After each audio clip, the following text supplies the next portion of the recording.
Decay যখন লকেটটি হাতে নিলেন তার পাথরের মতো শক্ত হৃদয়ে যেন সহসা কম্পন সৃষ্টি হল।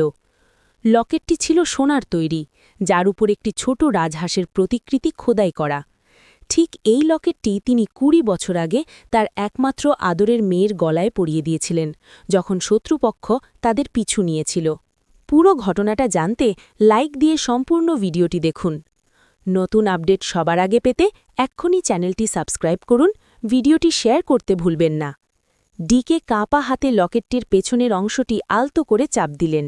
একটি গোপন খোপ খুলে গেল, যেখানে দেখা গেল ডিকের নিজের ছোটবেলার একটি ঝাপসা ছবি। ডিকের চোখে জল দেখে তার দেহরচ্ছিরা একে অপরের দিকে তাকাতে লাগল। যে মানুষটা চোখের পলক না ফেলে মানুষের প্রাণ নিতে পারে, তার চোখে জল দেখে তারা যেন নিজের চোখকেই বিশ্বাস করতে পারছিল না। কম্পাস রাগে ফুঁসছিল।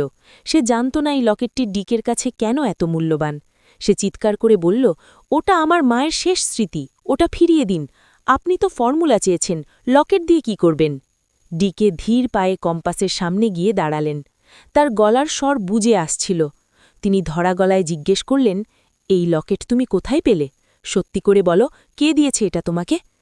কম্পাস অবাক হয়ে উত্তর দিল, আমি অনাথ আশ্রমে বড় হয়েছি। আমার যখন জ্ঞান হয় তখন থেকেই এটি আমার গলায় ছিল। আমায় বলা হয়েছিল আমার বাবা মা আমাকে কোনো এক বিপদের হাত থেকে বাঁচাতে গিয়ে হারিয়ে ফেলেছিলেন। ডিকের হাত থেকে লকেটটি পড়ে যাবার উপক্রম হল। তিনি কম্পাসের ডান হাতের কবজির দিকে তাকালেন। সেখানে একটি পোড়া দাগ স্পষ্ট। ডিকের মনে পড়ে গেল সেই আগুনের রাতের কথা, যখন গুন্ডারা তাদের গাড়িতে আগুন লাগিয়ে দিয়েছিল এবং তিনি নিজের হাতে মেয়েকে জানলা দিয়ে বাইরে নিরাপদ স্থানে ছুড়ে দিয়েছিলেন। ডিকে অস্ফুট স্বরে বলে উঠলেন, রুনু, তুই আমার রুনু, আমার হারিয়ে যাওয়া মেয়ে। ঘরের পরিবেশ মুহূর্তের মধ্যে বদলে গেল।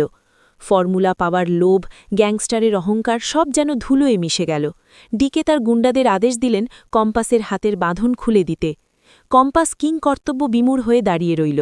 যাকে সে এতক্ষণ শত্রু ভাবছিল, সেই নিষ্ঠুর গ্যাংস্টারই তার জন্মদাতা পিতা। কম্পাস পিছিয়ে গিয়ে বলল, না, এটা হতে পারে না।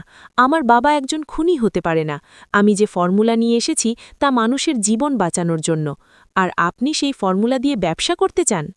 ডিকে এবার কম্পাসের হাত ধরে ফেললেন। তার চোখে তখন কোনো হিংস্রতা নেই, আছে কেবল অনুশোচনা।